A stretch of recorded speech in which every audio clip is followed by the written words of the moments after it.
Hello नमस्कार दोस्तों, आपको रोहन क्लास में आपका स्वागत है। ये आपको बता दें कि एएलपी टेक्नीशियन 2018 के जो साइंस है उसका डिस्कशन करवाएंगे, जो 21 तारीख 8वां महीना 2018 के सेकंड शिफ्ट का क्वेश्चन है। चलते हैं, पहला क्वेश्चन स्टार्ट करते हैं। देखिएगा, पहला क्वेश्चन का रहा है, वह प्रक्रिया जिसमें अम्ल और क्षार मिलकर लवण और जल का निर्माण करता है। मतलब आम्ल और क्षार मिलकर लवण का निर्माण करता है और जल का उससे उदासीन अभिक्रिया कहते हैं। कैसे? जैसे आम्ल है, आम्ल और प्लस क्षार दोनों मिलकर ये लवण बनाता है और जल बनाता है। एग्जाम्पल में क्या हो जाएगा? जैसे अम्ल में मान लीजिए HCl ले लिए और क्षार में ए ने सोडियम हाइड्रोक्साइड ले लिए, तो क्या प्राप्त होगा? प्राप्त होगा NaCl, यानी लवण हो गया ये और जल होगा, जल। इसे उदासीन अभिक्रिया कहते हैं। और आसवन विधि वो ऐसा विधि है, किसी द्रव को वाष्पीकृत कर देंगे, मतलब वाष्पित करके और उसको फिर ना ठंडा करेंगे, ये आसवन विधि होता है। और आसवन विधि से अशुद्ध जल यानी शुद्ध जल का निर्माण किया जाता है। विद्युत अपघटन के द्वारा विद्युत लेपन किया जाता है। क्या किया जाता है? विद्युत लेपन किया जाता है। और हाइड्रोलिसिस माने जल को टूटना हाइड्रोलिसिस कहलाती है। चलेगा नेक्स्ट क्वेश्चन। बोल रहा है, निम्नलिखित में से कौन सी भौतिक इकाई एक वस्तु की स्थिर माने रुका हुआ है या गतिशील स्थिति को बदलती या बदलने के प्रयास करती है। मतलब कौन ऐसा भौतिक इकाई है, मतलब कौन ऐसा चीज है जो मतलब स्थिर है तो उसे गति में लाना चाह रहा है। अगर वो स्पीड चल रहा है तो उसे रोकने का प्रयास किया जाता है। किससे? हम लोग बल से करते हैं प्रयोग, बल से करा। ऑप्शन नंबर ए हो जाएगा। और जड़त्व ये द्रव्यमान पर निर्भर करता है। जितना ज्यादा कोई वस्तु का द्रव्यमान यानी भार जितना ज्यादा रहेगा उतना ही ये वस्तु का जड़त्व रहेगा, मतलब स्थित रहेगा। और संवेग बराबर mv होता है। चलिएगा नेक्स्ट क्वेश्चन देखिएगा। बोरा इनमें से कौन सा एक उभयलिंगी फूल है? उभयलिंगी फूल मतलब स्त्रीकेसर और पुंकेसर दोनों साथ में है। स्त्रीकेसर प्लस पुंकेसर मतलब नर और मादा दोनों साथ में। वो किसको में होता है? सरसों में। सरसों का आपको दिखाते हैं, पिक्चर होगा, ये सरसों का। देखिएगा, कभी इसका आपका पेड़ सरसों का देखिएगा, सरसों का पौधा, तो देखिएगा कि इसी में जो फल निर्माण होगा तो एक ही गो से फल निर्माण हो जाएगा, कोई से भी एगो से ही फल निर्माण हो जाता है। इसी तरह इसको में देखिए, तारबूज, ये तारबूज है तो देखिए इसको में फल निर्माण हो रहा है, लेकिन ये है इसको में फल निर्माण होगा नहीं, इसको कटफूल बोलते हैं। यानी ये हो गया नर और ये हो गया मादा, माने ये हो गया स्त्रीकेसर और ये हो गया पुंकेसर। और दोनों एक ही में रहता है सरसों में, लेकिन तरबूजा में अलग अलग रहता है। एक लिंगी हो गया तरबूजा, एक लिंगी हो गया। पपीता की बात करें तो देखते हैं पूरा नहीं फर पाता है, एगो पीला वाला रहता है वो टूट जाता है, एगो और निकलता है उसको से फल निर्माण होता है। ये भी एक लिंगी हो गया। खीरा की बात करें, खीरा भी इसी तरह, कुछ देखिएगा फूल, कुछ फल लगेगा और कुछ वाला में नहीं रहेगा। तो नहीं लगता वो नर होता है और लगता है उसे मादा यानी स्त्रीकेसर होता है। माने ये भी एक लिंगी हो गया। तो हर समय एग्जाम्पल पूछता है कि तरबूजा और पपीता और खीरा कौन सा है? एक लिंगी है, सरसों द्विलिंगी है। यही एनसीईआरटी में भी मिलेगा चारों एग्जाम्पल, ये भी ध्यान रखिएगा। एक अवतल दर्पण के वक्ता केंद्र पर वस्तु रखा जाए तो उसका प्रतिबिंब कहाँ बनेगा? मान लीजिए ये दर्पण है, ये दर्पण देख रहे हैं, ये सी है और एफ है और पी है। तो वस्तु का राशि सी पर है तो सी ए पर बनता है, यानी केंद्र पर बनता है। ऑप्शन नंबर 3 हो जाएगा। अब कैसे? इसको में 6 कंडीशन है, ध्यान रखिएगा। देखिए ये मान लीजिए इन्फिनिटिव है, अगर वस्तु इन्फिनिटिव पर है तो वस्तु एफ पर बनेगा और उल्टा बनेगा और वस्तु से छोटा बनेगा। अगर वस्तु इन्फिनिटिव और सी के बीच में है, यहाँ पर है, यानी 2 नंबर यहाँ है तो 2 नंबर यहाँ पर आएगा, थोड़ा थोड़ा घस के ले चल जाइए। अगर 3 नंबर सी पर है तो 3 पर बनेगा। अगर वस्तु 4 पर है मैंने सी और एफ के बीच में है तो सी और इन्फिनिटी के बीच होगा, मतलब एक एक घस के ले चल जाइए, इधर में एक घस खाइए और इधर में एक।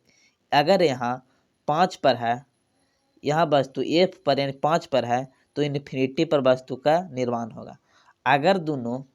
अगर यहाँ एफ और पी के बीच में है तो वस्तु के हमेशा सीधा बनेगा और दर्पण के पीछे बनेगा, ये आगे हो गया, दर्पण के पीछे बनेगा और सीधा बनेगा। कितना नंबर? 6 नंबर।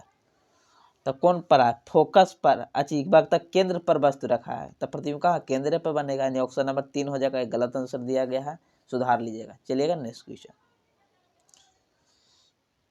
क्वेश्चन। एक सर्किट में एक बिंदु से दूसरे बिंदु तक 2 कूलाम आवेश प्रभावित किया जाता है। मतलब क्यू कितना है? 2 कूलाम, 2 कूलाम है और आवेश प्रभावित किया जाता है। 2 बिंदुओं के मध्य विभवांतर माने भी कितना है? 5 वोल्ट। तो कार्य कितना होगा? तो आप जानते हैं कि V बराबर W/Q होता है। तो V कितना है? V कितना है? 5 है और W हमें निकालना है और Q कितना है? 2 है, यानी 2। तो कितना हो जाएगा? इसको गुना कीजिएगा तो W बराबर कितना आ गया? 5 दूनी 10, यानी कार्य को जूल होता है, यानी जूल हो जाएगा। ऑप्शन नंबर बी हो जाएगा, ऑप्शन नंबर बी हो जाएगा। और एक V बराबर W/Q याद रखिएगा। चलिएगा नेक्स्ट क्वेश्चन। बोल रहा है रिक्त स्थान के उसके उपयुक्त विकल्प को भरें। इथेनॉल को लिए विकृतीकरण किया जाता है, मतलब अशुद्धि किया जाता है। क्यों अशुद्धि किया जाता है? मतलब इथेनॉल जो C2H5OH ये पीने योग्य एल्कोहल होती है। अगर इसको में अशुद्धि मिला दीजिएगा जिसे CH3OH ये पीने युक्त नहीं है, अगर इसको पीता कोई तो आदमी अंधा, बहरा या मस्तिष्क, लीवर ये सब काम करना बंद कर देगा। ये हो गया आप पीने युक्त, और ये पीने युक्त होता है अल्कोहल। अगर इसको हम अशुद्धि मिला देंगे तो इसे पीने के लिए आप अनुपयुक्त हो जाएगा, मतलब पीने लायक नहीं रहेगा। Option number C, option number 1 हो जाएगा। चलिएगा नेक्स्ट क्वेश्चन। देखिए, निम्नलिखित में से कौन सी बाएं से दाएं जाने पर परमाणु संख्या में वृद्धि के अनुसार सही है? परमाणु संख्या के अनुसार तो देखिएगा, ये हीलियम है। हीलियम कितना होता है? ये 2 होता है। और हाइड्रोजन कितना होता है? 1 होता है। तो देखिए लेफ्ट ई हो गया, राइट हो गया। तो ये 2 से 1 घट रहा है, यहाँ कह रहा बढ़ रहा है, गलत हो गया। सोडियम है तो 11 होगा और नियोन है तो 10 होगा, ये भी घट रहा है। बेरिलियम कितना हो जाएगा? 4 हो जाएगा और ब्राउन कितना होगा? 5, ये बढ़ रहा है। ऑप्शन नंबर सी सही हो जाएगा। फिर देख लेते हैं सी है, कैल्शियम कितना होता है? 20 होता है। क्लोरीन कितना होता है? 70 है, ये भी घट रहा है, यानी डी भी गलत हो जाएगा। चलेगा नेक्स्ट क्वेश्चन। ये आपका प्रेडिक्टेबल है। इसको हम बता दें कि इधर में आकार आयतन त्रिज्या सब बढ़ती है, बाकी सब इधर में घटता है। चलिए नेक्स्ट क्वेश्चन। निम्नलिखित में से कौन सी धातु उच्च तापमान पर भी ऑक्सीजन के साथ अभिक्रिया नहीं करता? ये हो गया चांदी। चांदी केवल सिल्वर सल्फाइड की उपस्थिति में ही अभिक्रिया करती है, और ये अगर सल्फाइड की उपस्थिति में अभिक्रिया करेगा तो ये काला हो जाएगा। काला चांदी कैसा होता है? काला। ये सल्फर ऑक्साइड के कारण ही काला होता है। शीशा का बात करें, शीशा ये सब अभिक्रिया करती है। जल से हो गया, ऑक्सीजन से PbO, ये जल से यदि ऑक्सीजन से अभिक्रिया करते हैं। एल्युमिनियम भी करता है और ये भी अभिक्रिया करता है। जिंक अभिक्रिया कर हरा रंग देता है, ऑक्साइड से जिंक ऑक्साइड बनता है जो हरा रंग का देता है, ये भी ध्यान रखिए। बिजली में के प्रतीक आर का प्रयोग किसको में किया जाता है? आर मतलब प्रतिरोध हो गया। प्रतिरोध की सही मात्रा ओम होता है, जिसको ए से सूचित करते हैं। अगर इसको जोड़ना है किसी तार में तो इसका सिंबल ऐसा होता है। चलेगा नेक्स्ट क्वेश्चन। देखिएगा, ये बहुत अच्छी क्वेश्चन है, इसको ध्यान से समझिएगा, समझाते हैं आपको। एक कण मान लीजिए ये रोड है, ठीक है, ये रोड है रोड है और एक गाड़ी है, एक गाड़ी है मान लीजिए, एक कण है। अगर एक स्थिर अवस्था से शुरू होने के बाद, मतलब ये स्थिर है, आप रुके हुए हैं, मान लीजिए आप ही हैं तो रुके हुए हैं, तो u बराबर 0 होगा, माने कभी रुके हैं तो माने प्रारंभिक वेग, u माने प्रारंभिक वेग 0 हो जाएगा। चलते हैं फिर, होने के बाद 20 सेकेंड के लिए स्थिर त्वरण का अनुभव करता है, मतलब 20 सेकेंड तक का ऑसिलेटर, माने ये कितना हो जाता है 20 सेकेंड तक, यानी टाइम 20 सेकेंड तक ऑसिलेटर स्थिर रहता है। मतलब कहूँ इसको टाइम के ले जाइए, 20 सेकेंड टाइम है जिसको ऑसिलेटर स्थिर होता है। एक माने ऑसिलेटर को ये मान लेते हैं, यानी 1 सेकेंड से लेकर 20 सेकेंड तक स्थिर ही रहेगा, मतलब कोई बदलाव नहीं हुआ किसको में, त्वरण में। पहला पूछता है यदि पहले 10 सेकेंड में 101 दूरी, मान लीजिए ये इसको, अगर हम इसको से बात करें तो पहला दूरी मान लीजिए 101 इतना दूर गया होगा, कितना 10 सेकेंड में, यानी टाइम पहले का कितना लेना है 10 सेकेंड तक एक दूरी। शेष 10 सेकेंड में अब इतना दूरी बचा, तो इसको x2 मान लेते हैं। x2 10 सेकेंड में दूरी तय करता है, x2 कितना, यानी दूसरा कितना लेना है 10 लेना है, 10। तो निम्नलिखित में कौन सा सही होगा, इस समानुपाती बताना है। आप समझिए इसको। अब इसको हम बनाते हैं, u 0 है तो x1 को हम s मानते हैं। पहला समीकरण होता है s बराबर U T plus half A T square होता है, ये दूरी को, और दूरी को x1 मान रहा है तो इसको x1 मान लेंगे, ठीक है। u कितना है बैठाएंगे, u बराबर 0 और 0 के 10 से गुना करेंगे, टाइम कितना है 10, तो 0 ही हो जाएगा, 1/2, 1/2। ऑसिलेटर कितना है, हर कोई में कहा स्थिर है तो ए मान लेंगे, ए मान लेंगे। और टी कितना है 10, 10 के हौलत करेंगे 100 हो जाएगा, 100 के 2 से भागा देंगे तो कितना 50, 50। तो 101 कितना आ गया, 101 कितना आ गया 50 आ गया, 101 50 आ गया। अब दूसरा देख लेते हैं। अगर इसको 10 सेकंड तक चला, तो 10 सेकंड चला तो यहाँ तो अब यहाँ से कुछ तो ऑसिलेटर होगा, तो अगर इसका यू तो कुछ होना चाहिए, क्योंकि इधर से गया तो 0 और 10 सेकंड के बाद तो इसका परिवर्तन, तो जिसका इसका यू होगा, इसका जो भी होगा अंत वाला, तो भी निकाल लेते हैं। भी कैसे निकालेंगे, भी बराबर यू प्लस 80 होता है, 80 होता है। भी निकालना है, भी निकालना है। यू कितना हो गया 0 हो गया, पहले से चल रहा था। इसका 10 सेकंड के बाद, और 10 सेकंड की एक को ए लिख लेते हैं, और कितना टाइम 10 सेकंड के बाद, यानी 10, यानी भी बराबर कितना हो गया 10 ए। और ये जो भी आया अंतिम वेग, इसका अंतिम वेग पहिलका के, ये दूसरका के तो यू होना चाहिए, क्योंकि इसका अंतिम हो रहा है और इसका प्रारंभिक हो रहा है, तो यू बराबर इसका कितना आ गया 10 ए। अब इसको हम बैठा लेते हैं, एस बराबर, यानी x2 इसको मान लेते हैं, एस बराबर U T plus half A T square होता है, ए टी स्क्वायर होता है। तो यू इसका कितना आया, जो भी उसका था उसका ए हो जाएगा, यानी 10 आया, 10 गुने 10 ए आया था, 10 गुने 10, 10 गुने 10, और समय कितना है 10 है, 10, ये 10 ए है, और प्लस 1/2, ये तो कांस्टेंट सब में था 1, अगुने टी स्क्वायर, टी स्क्वायर यानी 10 का होल स्क्वायर 100, यानी कितना हो गया 50, 50। तो x2 इसको मानेंगे ना, x1 तो हो ही था, यानी 100 ई और 50 ई, तो कितना गया 150 ए हो गया। तो x2 बराबर कितना 150, x1 बराबर कितना 50, 50 ए। इसका रेशियो निकाल दीजिए, कितना हो जाएगा, ये हो गया 3 और इसका हो गया 1, माने x2 बराबर 3 और x1 बराबर 1। देखिए कौन में है,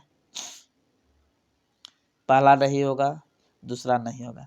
x2 बराबर 3, तो x2 बराबर कितना हो गया 3 हो गया, ये 3 उल्टा होता है, x 3 हो गया, और x1 कितना 1 होगा, कुछ ना है तो 1 हो जाएगा, यानी ऑप्शन नंबर कौन हो जाएगा डी हो जाएगा।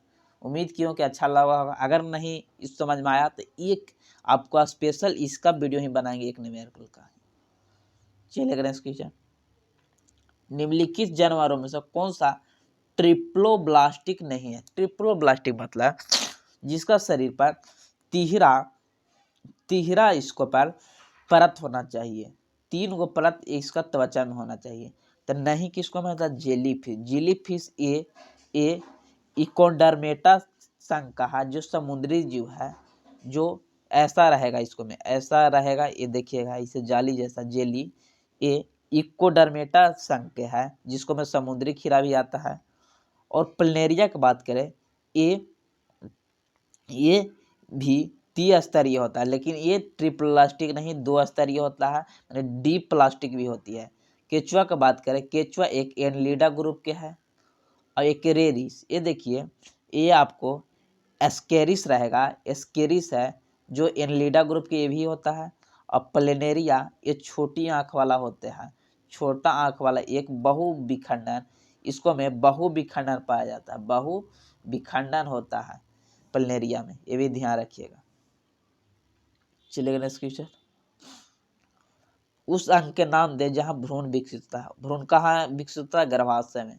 कहाँ? गर्भाशय में। यहाँ पर गर्भाशय है, यहाँ पर बच्चा का विकास होती है और उसका भ्रूण का पोषण प्लेसेंटा के द्वारा होती है, प्लेसेंटा के द्वारा होती है। और सर्जन भी प्लेसेंटा के द्वारा भी होता है, ये भी ध्यान रखिएगा।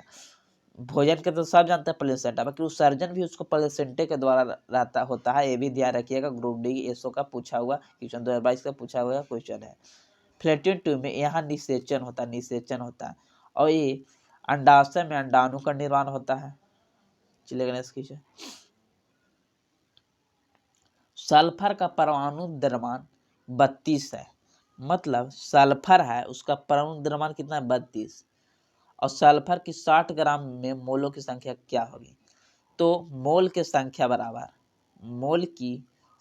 बराबर दिया गया द्रव्यमान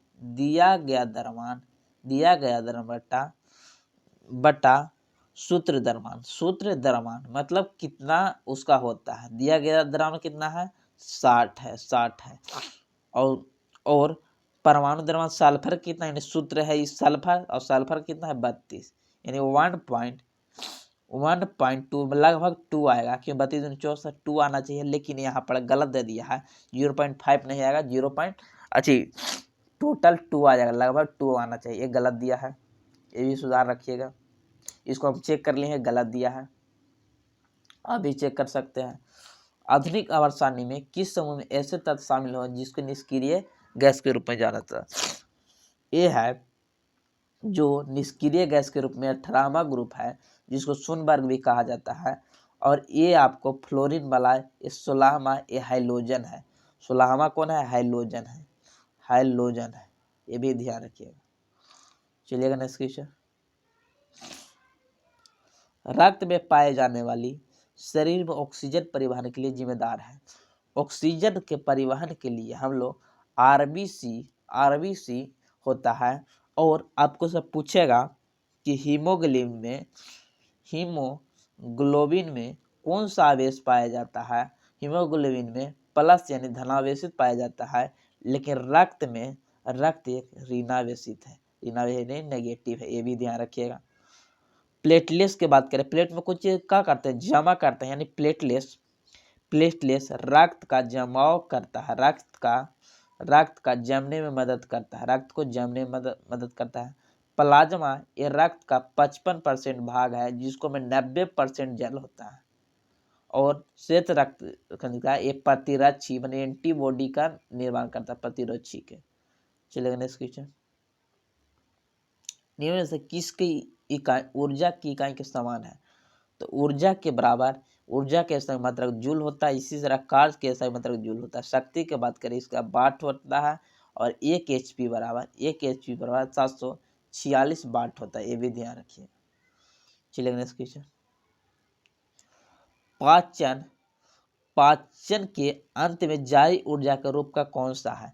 पाचन के बाद कौन सा ऊष्मा हम लोग में परिवहन करता है? रासायनिक ऊर्जा होता है, केमिकल द्वारा टूटता है, विद्युत ऊर्जा हम लोग में लाइन उत्पन्न हो जाता है, नहीं। गर्मा जाते हैं, नहीं। मैंने ऊष्मा मतलब घर्षण और ऊष्मा उत्पन्न होता है, नहीं। स्थित ऊर्जा कोई मशीन चल लगता है, गतिज ऊर्जा हो लगता है, कोई मशीन चलता है, नहीं। यानी रासायनिक ऊर्जा में परिवर्तन होता है। रासायनिक व्यवस्था वैसा व्यवस्था जिससे आप मान लीजिए चावल खाएं तो चावल रह जाएगा, नहीं। बदल के इसको हमें मल द्वारा इस अवशिष्ट पदार्थ में बन जाएगा। इसी रासायनिक ऊर्जा हो जाएगा, रासायनिक अभिक्रिया होगा। चलिएगा नेक्स्ट क्वेश्चन। एक सांद्र अम्ल को तन्नु करने के लिए हमें क्या करना चाहिए। ये मान लीजिए ये पानी है और आपको पास एक बोतल अम्ल है। अम्ल इसी तरह आप समझिए कि मान लीजिए पानी है और आप एक बोतल सब्जी में डालने वाली, जो सब्जी पर छिड़कते हैं वो दावा है। तो क्या करते हैं आप, पानी में दावा मिलाते हैं क्योंकि आपका सस्ता है, अच्छी महंगा है, तो पानी में दावा डालते हैं। इसी तरह आप अम्ल पानी में डालिए, मतलब कोई चीज़ आपको पास बाजार से लाते हैं तो क्या करते हैं, मान लीजिए सब्जी पर छिड़कने वाली दावा ही लाए, तो आप उसको छोटा शीशी में रखते हैं और पानी में जितना लीटर बोलता है उतना लीटर पानी डाल देते हैं, उसको मैं थोड़ा सा 1 चम्मच डालते हैं। इसी तरह पानी में अम्ल डालना चाहिए, यानी पानी में सांद्र अम्ल डालेंगे। अगर हम इसको डाल दें, पानी को अम्ल में डाल दें, तो इसको में आग लग जाएगा, यानी पूरा आग लग जाएगा। ये भी ध्यान रखिएगा। चलिएगा, उम्मीद की हो कि अच्छा लगा, लाइक कीजिए और सब्सक्राइब कीजिए और शेयर कीजिए और बताइए कमेंट में कैसा लगा। अगर कोई ना समझ में हो तो उसे डाउट के लिए आप अपना हमारे पास कमेंट कर सकते हैं, रिप्लाई देंगे या उसका वीडियो बनाएंगे। जय हिंद, जय भारत।